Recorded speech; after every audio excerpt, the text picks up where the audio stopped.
Hello and welcome to DFS Coach Talk. Today is Thursday, August the 13th. I am Joe Sarvati, affectionately known as Coach, and I am joined by the one and only Mr. Andrew Hansen. How are you this evening or morning or whatever you want to call it, Andrew? I guess it is early morning, and I'm excited actually. Got my second wind here, middle of the night as we get ready for the Thursday NBA slate. We're going with the 5-game main slate on both sites. It starts at 4 o'clock, and there is a lot of injury news, but there's a lot of intrigue here out in the West as 4 teams are battling for that 8th and 9th spot, chance for the play-in game. And I am actually excited about this slate. It's going to be really cool. I mean, it's normally at the end of every NBA season, we get this type of situation. People have it locked up. They rest people. People that are in the hunt still, go after it. So it's not completely unusual. Just the circumstances are a little unusual. And that whole 8-9 play-in thing in the West really makes it, interesting because there's 4 teams still alive. So it's, it is a bit challenging. Again, I think it's going to give us a big edge. We've been killing it, really killing it. Now, this last evening, I did have some snowflakes on the board that I was really disappointed in. So I changed it up. No hat, and I went with the DFS Coach Talk tee instead of the polo. So I want to get that momentum back. I mean, Yep. We did cash a few things, but we didn't absolutely crush it like we're going to do on this slate. So, I've done I got all the mojo straight here. So I think we're going to crush it. So again, at DFS Coach Talk, we always give the main slate full lineup for FanDuel, and we give the DraftKings coach's clipboard, which is that unique player pool with a highlighted core, also for the main slate. So for our listeners out there that are playing additional slates, the best advice is to utilize our main slate build and then add some one-offs or pivots from there. So we do have an interesting slate here. I'm not going to go over all of the injury and player news because it's too vast. It's literally like half the players. So we'll just go game by game, break it down, team by team, and give you our feeling on it. The interesting part, Andrew, is we have 10 teams playing, and 4 of those are those 4 in the hunt for that West 8-9 spot. So we know those 4 teams are playing lights out, but why don't you explain, because this is an important situation in a strategic spot. We want to position and create some guys in that later game to make some pivots in the other games, because they go on throughout the afternoon and evening. And as you're about to explain, there's going to be some teams that could be eliminated or could clinch, and that's going to create a domino effect of players. So first thing is we're going to listen to what Andrew says here and build the lineup initially. But if there was ever a process to build a new, to follow, it's this one. We're doing this show literally like around 1:30 a.m. We wanted to get all of our PGA stuff in, finish up with baseball and basketball, and we wanted to take a good, strong look at this. And what we're going to do is give you the best that you're going to hear. If you're listening to it first thing in the morning, build that initial lineup, get in there, reserve your contests, and then you absolutely have got to keep tuned in to us on Twitter. We're at DFS Coach Talk, and specifically in Discord. So you can join us at dfscoachtalk.com. Join for a week, month, year, however you want to do it. Jump in so that you have access to that Discord. And then we're going to be, literally going game by game. It's almost like we're going to have 5 separate slate locks, because we're going to be treating each game tomorrow as, its own entity of possibly fading people or stacking people. So it's going to be an interesting day, a day where we're going to have a huge edge, because most people aren't going to be able to do it that way. So if we can get a jump on some of them, I think, we're going to be able to have some takedowns in the mix here. So go ahead and explain that playoff situation to give us at least a startup idea. All right. So there are 4 teams battling for the 8 and 9 spots. Memphis, Phoenix, San Antonio, and Portland. Now, the key thing here is the different scenarios and what time the games start. So at 4 o'clock, 3 o'clock, we have 2 games. Memphis is playing and Phoenix is playing. We'll get to their opponents later, but they're irrelevant for this topic. So, and not to interrupt you, but when you say 4 o'clock, 3 o'clock, that's how you and I communicate, 10 hours every day. But that means Eastern Central, because Andrew's in Eastern, I'm in Central, so it's important to bring both of those up all the time. So yes, he's not delirious and just stating multiple times. Just making up new numbers. All right, so we'll stick with the East Coast. All right, 4 o'clock, Memphis and Phoenix play their games. Okay, they're both going all out. They need to win. Now, San Antonio is sitting there waiting to play at 6:30. They're going to play Utah.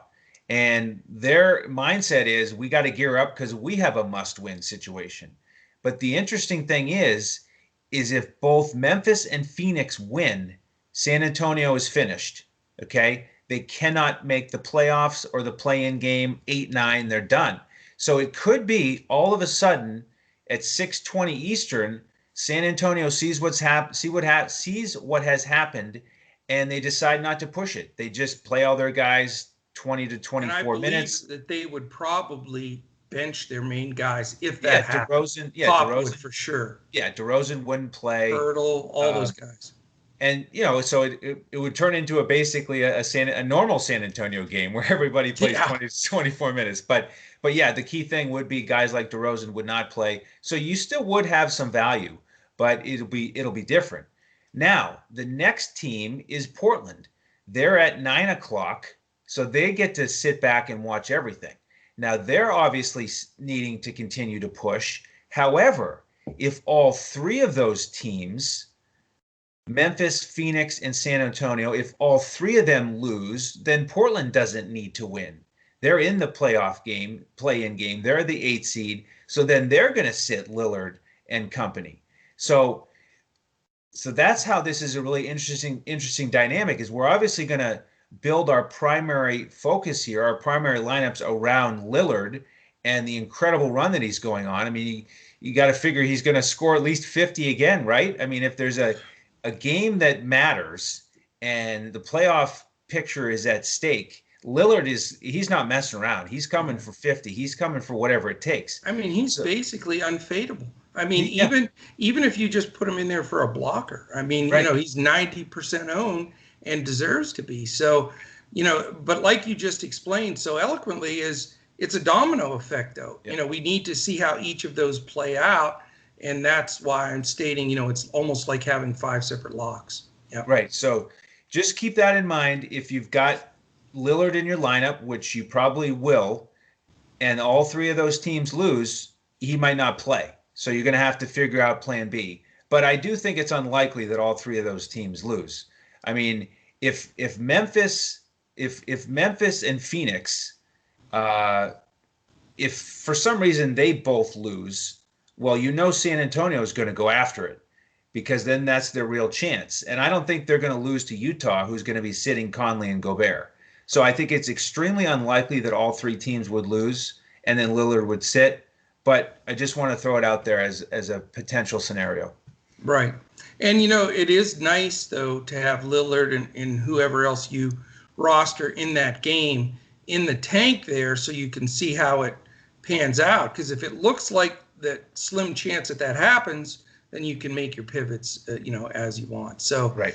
Very interesting. I'll tell you, very, very interesting. I think, our build initially will be with those 4 teams needing to win, and that's going to be our basis. And then, we'll just see how it plays out from there. Yep. I also want to quickly mention and thank you to our presenting sponsors for this podcast, and that is mybookie.ag. It is the place to go for all of your sports action and casino action as well. Go to mybookie.ag or dfscoachtalk.com. Use the promo code CoachTalk, no space, all one word, and you get up to $1,000 free match and also a $25 free play. And also tvg.com. the #1 horse racing site on the planet.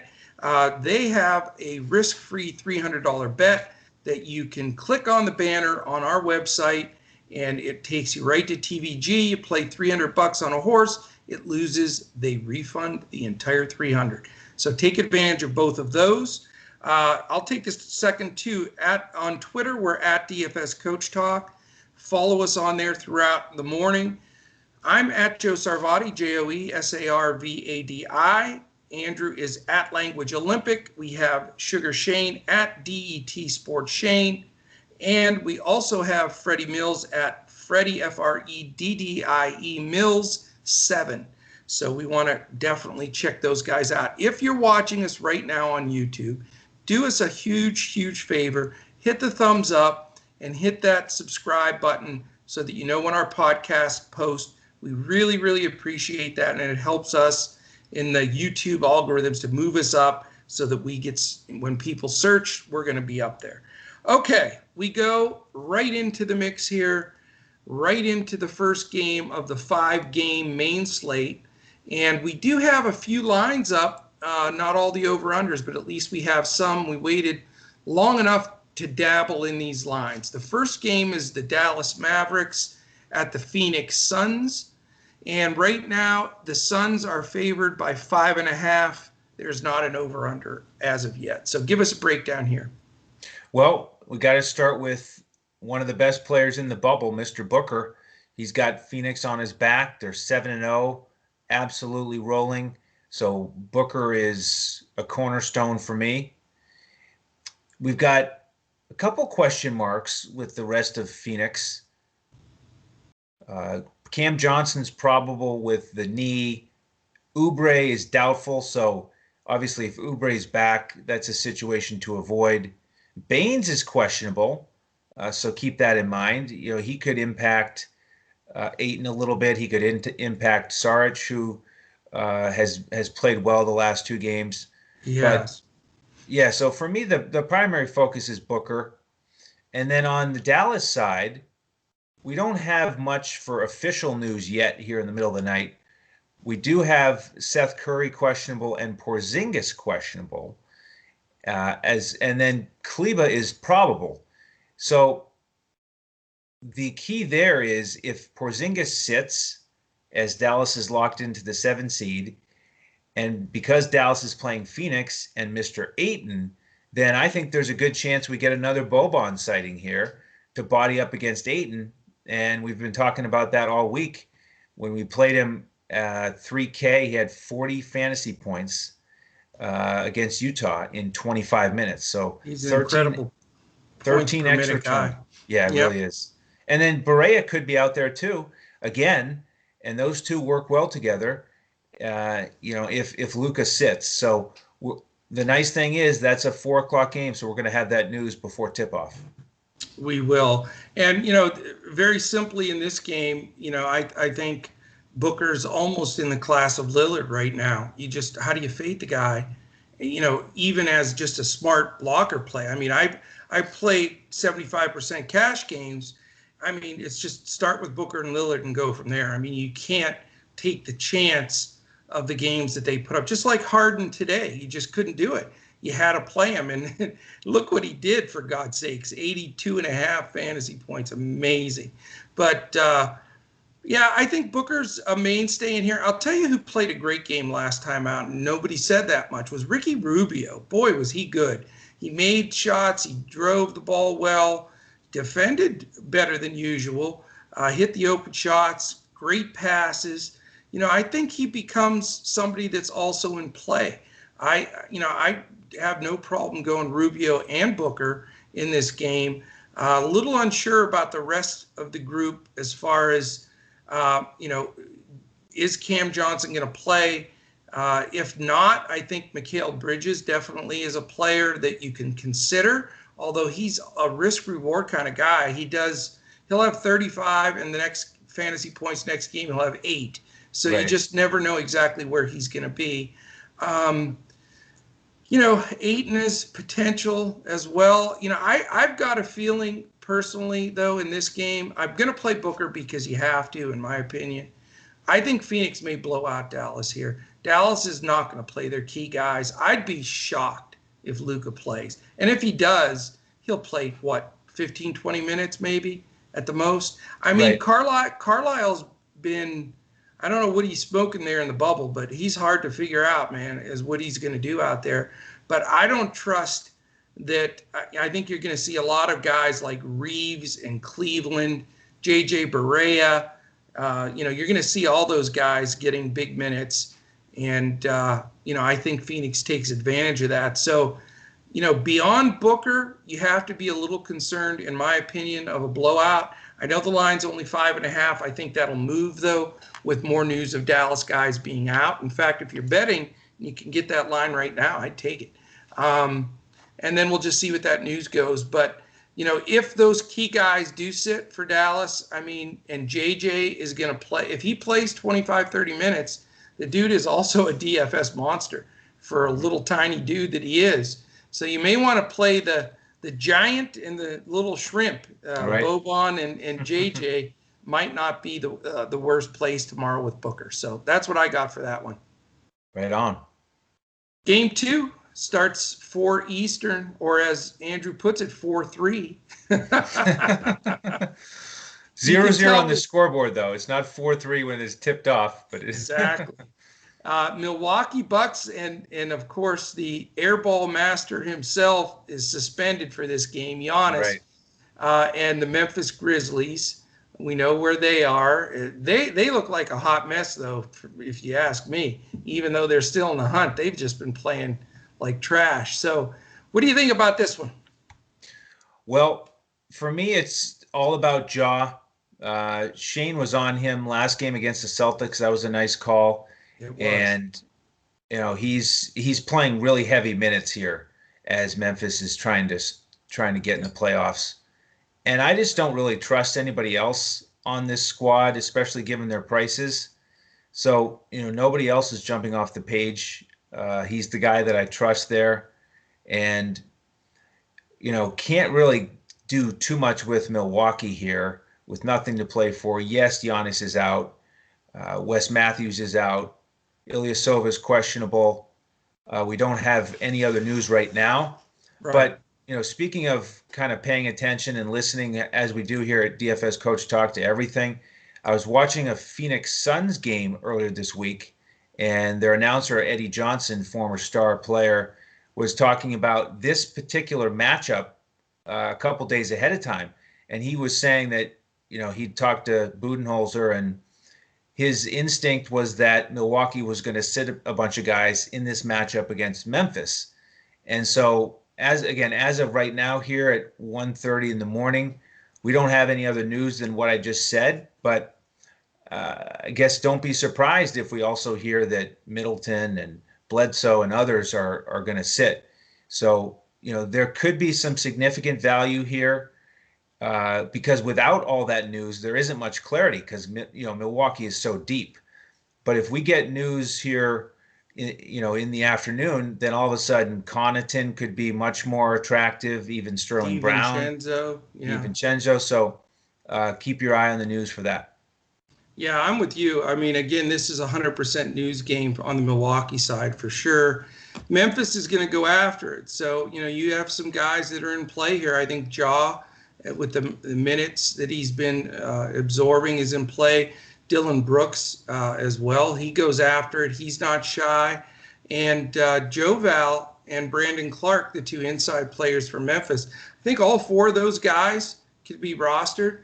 Not all, in one stack, but, taking 2 of those select out of this based on what Milwaukee is going to do and who they're going to play. Because if they're to that third string, and playing DJ Wilson and, the guys at the end of their bench, then there are definitely some places you could take advantage here with Memphis wanting to lay the hammer to them. And again, you have that same exact scenario as Phoenix against Dallas. If Memphis is playing all their bullets here and Milwaukee's sitting guys, this could also blow out. Now, Memphis has played poorly, And, the Milwaukee bench, if it is DiVincenzo and Connaughton and Kyle Korver, and those guys can play. They're veterans. So I don't think this game blows out. And therefore, that's why I like the little mini stack. 2 guys, maybe 3 if you want to push it on the Memphis side. But, that's about as far as I'd go. And I also want to mention mybookie.ag has the opening line here, Milwaukee -4, which seems sort of stunning. That tells me that initially, I guess they think Bledsoe and Lopez and maybe even a Middleton or somebody is going to play here. But that we have to watch and see. Yes, we do. Game 3 of 5 in our main slate, 6:30 Eastern, 5:30 Central. It's the San Antonio Spurs against the Utah Jazz's G League team, basically. And this game is interesting. It's got the Spurs -7.5. So Vegas has smelled out this rat pretty early with Utah sitting everybody. So, what do you think, sir? Yeah, Utah will have some opportunity for value there with Conley out, Gobert out, and Utah faced off against San Antonio a couple games back, and it was a similar lineup with guys sitting. And so you saw guys like Moutier step up, Mie Oni from Yale, George Niang, Bradley off the bench. Yep. There's a few options there. And then on the San Antonio side, assuming they still have something to play for, we got the normal challenge here of all these guys, similar price tag. Nobody's really jumping out too much for me on the San Antonio side. I still think DeMar DeRozan's a little bit overpriced, especially on this slate with the other studs that are in consideration in the 9K range. So San Antonio may be the team out of the 4 that really need to win where I don't actually roster one of their guys. Interesting. But how about you? Are you, if San Antonio needs to win and they're going to play their guys, are you on DeMar DeRozan? Absolutely. I think he's the standout guy. I'm not going to mess with any of the other guys because there's so many to choose from. But I mean, he's so clutch. I mean, that guy, every big shot, if they need to win, they're going to go to him. I mean, he and Aldridge pretty much, did that together throughout the year. But with Aldridge not playing in the bubble, I mean, it's all fallen on his shoulders, and he's done a hell of a job. So, if they need to win, I really think DeRozan is a great play tomorrow. On the Utah side, you could probably take a few good flyers here with their bench guys. This has Ed Davis scheduled to start as far as the preliminary lineup, but I'm not sure how many minutes he'll get. He's hardly played at all this year. So, I think you can go with what's the center's name? Tony Bradley. Tony Bradley. I wanted to say Tony Roberts for some reason, but that's a whole nother story.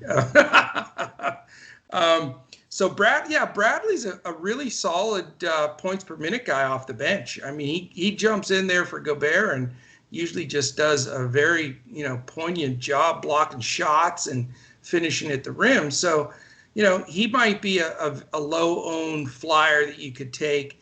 I'm not a big fan of the guy, but I'll tell you, Mr. Niang fires the ball. So if a lot of these guys do sit for sure, I think he may be the guy that attempts the most shots, which, I think that puts him in play. Again, you're going to get a super low owned guy. And that's, today what really pulled us out, Andrew, was, all of our secret squirrel picks did fantastic. Sticking with Tyler Hero, a couple of super low-owned guys we had across the board, just all stepping up and getting it done. And when you do that, you can overcome a few guys not having their best game, and you can still cash quite a bit. Because, like I said, everybody's at the same disadvantage of trying to figure out this whole spider web of, what affects what and how that's all going to work. So, in that sense, I think you have to consider him. And really, that's about it for this game. This doesn't seem like one that's going to fly off the page at all. I may just really take DeRozan and run, to be honest with you. Okay. All right, there's two late ones, the 9 Eastern, Portland and Brooklyn. We have, of course, the Trailblazers. We've talked about sort of in depth here already, and the Brooklyn Nets, who are going to utilize, according to the latest report, the main guys that have been their core in this bubble, which is pretty much LeVert, Harris, and Allen being the key guys. Does that mean they're going to play extended minutes, or does that mean they're going to split the game? They've been all over the place, Brooklyn. It's been very hard to pin that down, but this is an interesting game. What do you think? Yeah, this one's got a lot of points written all over it, so you could just go ahead and game stack this one, and hope for that battle back and forth, because we know Portland's going to be pushing it, and Brooklyn, they'll get up and down with you, especially with these guys back in the lineup. So you could look at LeVert, you could look at Allen, you could look at Harris, and then of course we got to go with Lillard.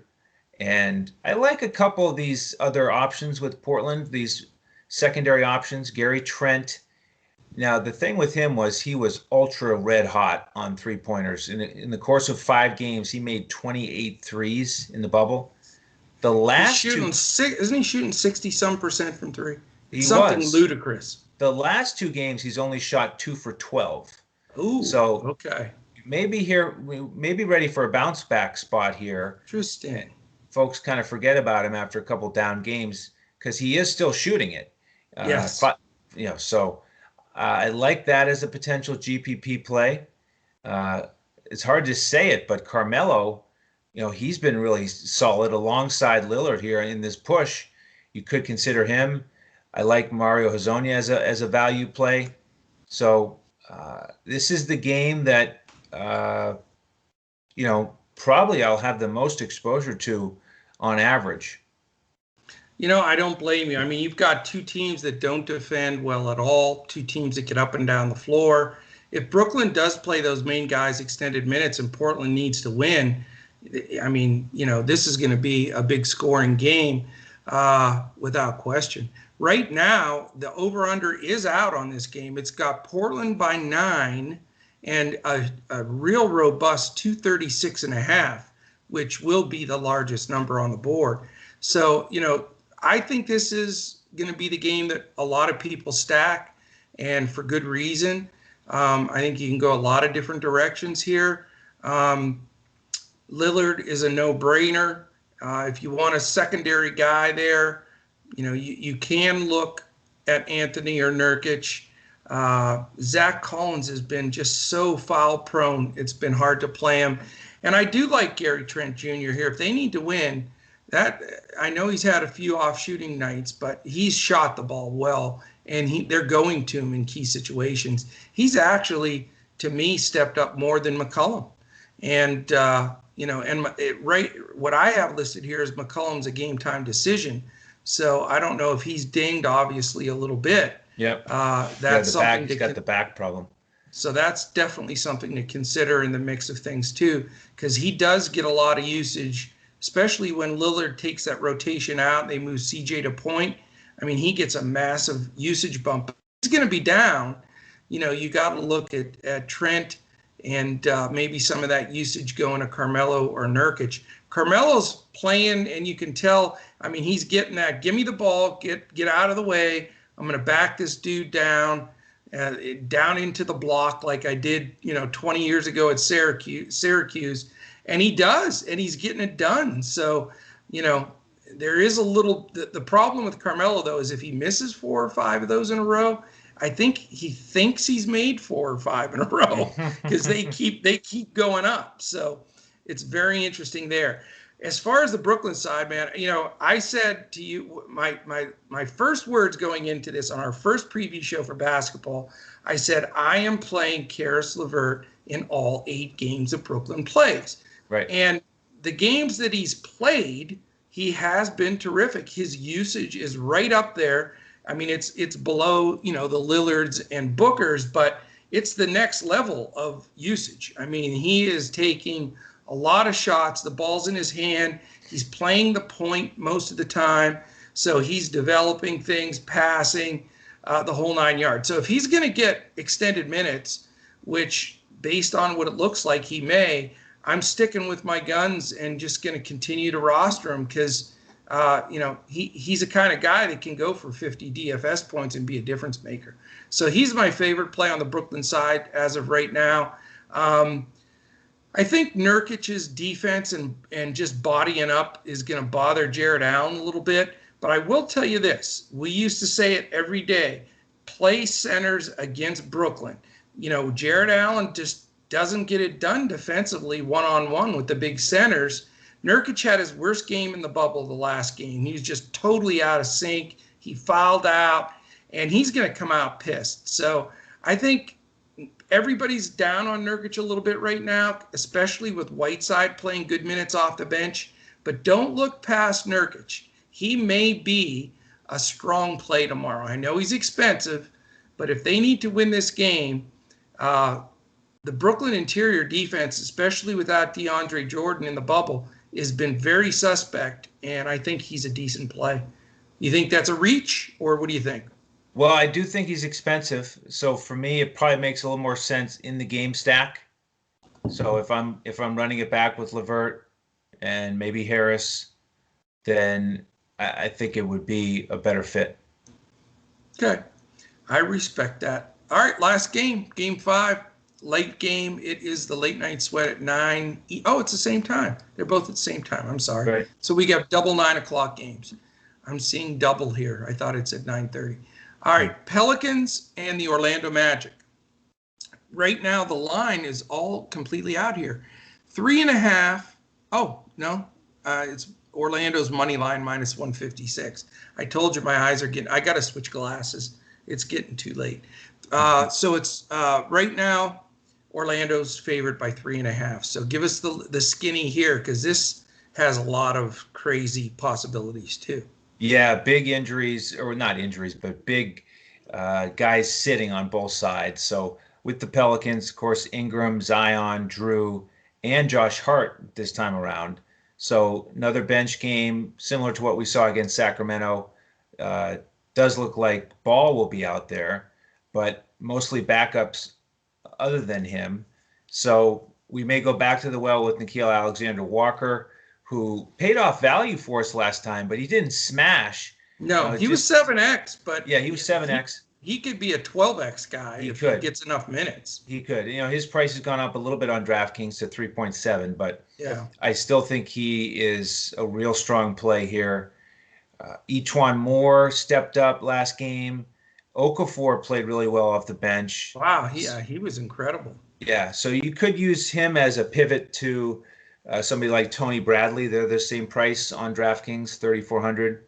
Right. And then on the Orlando side, we've got Evan Fournier out, Gordon out, MCW out. So very similar situation here. I'm expecting Vucevic not to play too much. And so it's all these peripheral guys. Fultz has stepped up a little bit. And then you've got guys like Wes Iwundu. Ennis has been decent, but he doesn't shoot that much.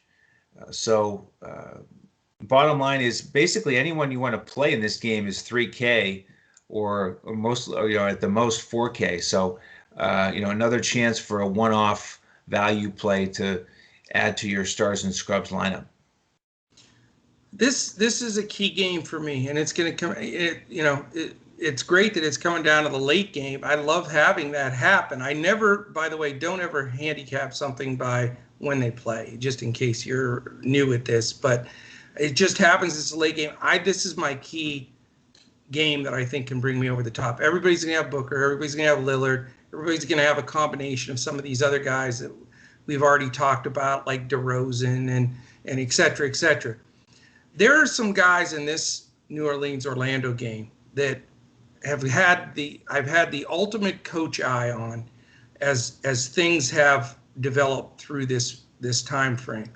Uh, Everybody knows I'm a big Nickeil Alexander-Walker fan. I think he's going to be a good player in this league. I think he is extremely playable here, and I think that there's a good chance he smashes value big time. The other Pelicans guy I like is Frank Jackson. I think Frank Jackson plays super, super hard. I think he'll get big minutes. I don't think Lonzo will play more than maybe 20 minutes. And I like that backcourt of Frank Jackson and Nickeil Alexander-Walker. Those are my two wild card Pelicans guys. I don't want to mess with the Melly, Hayes, Okafor situation inside and whoever else they put in there. But I think you're going to get your biggest bang for your buck with those two bench guys that are going to play extended minutes in Walker and Jackson. Now, I have my favorite secret squirrel of the day that I am going to utilize in 100% of my lineups, and it's going to be a player from the Orlando Magic.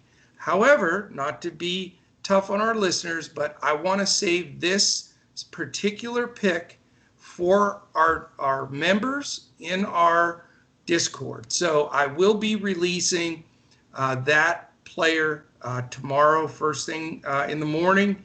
And I just love the spot for this guy. I think that with the different players out, this could be one of those 10x kind of guys. Obviously, he's very cheap. So we will, relay that information for sure tomorrow. Couple of things real quickly wanted to mention. Please follow us on YouTube, DFS Coach Talk, as I mentioned before. Hit the thumbs up, like, subscribe. Instagram, we are DFS_Coach Talk. If you're listening to the audio version of this, we're everywhere podcasts can be heard. iTunes, Apple Podcasts, Spotify, Stitcher, Podbean, all of them. Please take the time specifically on iTunes, because we have a giveaway this month of August, and we still have 17 days left, where we're going to choose someone to out of a hat for a free 1-month membership, and it'll be based on the people that put 5 stars on iTunes with a quick little comment. Even if it's one word that says awesome or something nice like that, you are eligible. And then our website, dfscoachtalk.com, that'll give you all the information about everything that we do here and about becoming a member. I do want to give a real quick shout out. We had a new member join us this evening. We've been conversing back and forth on Twitter for a while. It's JG49210. He's got a big picture of a shark for Shark Week on our website, and just excited to have him aboard. He is all fired up and into it, and he actually DM'd me with a question tonight that I wanted to bring up. Again, I mentioned at the beginning of the show, but hopefully he's listening. We'll test if he's listening now. But he asked, what is the process that you guys are always talking about that you use that is different at DFS Coach Talk? And that is exactly what I stated earlier, the 3-step process. Listen to these podcasts in the morning, build your core lineup, reserve those spots. Second piece, following us throughout the day on Twitter at DFS Coach Talk and in our Discord. And then the third piece is being with us before lock. Nobody is more diligent than we are before lock, making sure that we're getting all of that player information. If you follow that process that JG49210 asked about, then it is going to make you much, much more successful. I did pull some stats tonight, Andrew, because we've been so busy covering these sports. I wanted to cover our cash, and I did this on a daily basis when we were in the NBA regular season, and now that we've had enough sample size of coming back, combining the regular season prior to the shutdown and since we've been back in the bubble, we are winning at a stellar, and it's documented. We put it all out there on Twitter. We're winning at 76.2% on our cash lineups on FanDuel, which is the base full lineup that we give out. We don't even claim our DraftKings because we're not giving a full lineup. We're giving that player pool. But if you did a study of that coach's clipboard with the player pool, it's been absolutely smashing it. For example, in Major League Baseball tonight, we had like 3 guys that weren't on the core build highlighted, but that were on that clipboard that people used, that were hit 2 homers and did all kinds of stuff. So the fact that we're sitting at that, north of 76%, I mean, our goal was 70 minimum, and we're just smashing it. So jump in, take advantage of it, and let's just continue to pile up the bankroll, man. I like stats, and I certainly like that one, and I'm proud of it and happy for our members, and excited about continuing to crush it here in the NBA. We got a couple more days left, and then the playoffs are going to be awesome. Yeah, it's going to be incredible. I mean, Monday, everything changes. We just total reset. Everything's for real. It's going to be absolutely awesome. Mambon3.org, MAMBAONTHRE.org. That is our charity of choice here at Coach Talk. Wonderful charity set up by the Bryant family. Catch us tomorrow for sure. We've got another NBA podcast. Hopefully we'll do it a little earlier than right now is 2 a.m. So we are pushing the envelope here, but we're going to get some rest. Hey, everything's gravy since we did KBO. I know I mentioned it earlier, but there was nothing more sleep deprived than the KBO day. So this is a piece of cake, man. This is nothing. That's right. So we were still beginning to crunch lineups in KBO days. So no doubt about it. All right, man. I think we got this locked down. Again, thank you to our presenting sponsors, mybookie.ag and tvg.com. Use that promo code Coach Talk on both of them. No space, one word. Final word, sir. See y'all tomorrow. Let's crush it. We're going to do it. And I'm going to finish this one strong because we did a PGA podcast earlier, and it was probably the weakest crush it I've ever done as a podcast host. So I am going to close this out in style. Join us again tomorrow, and let's get it all done as we look to crush it in DFS.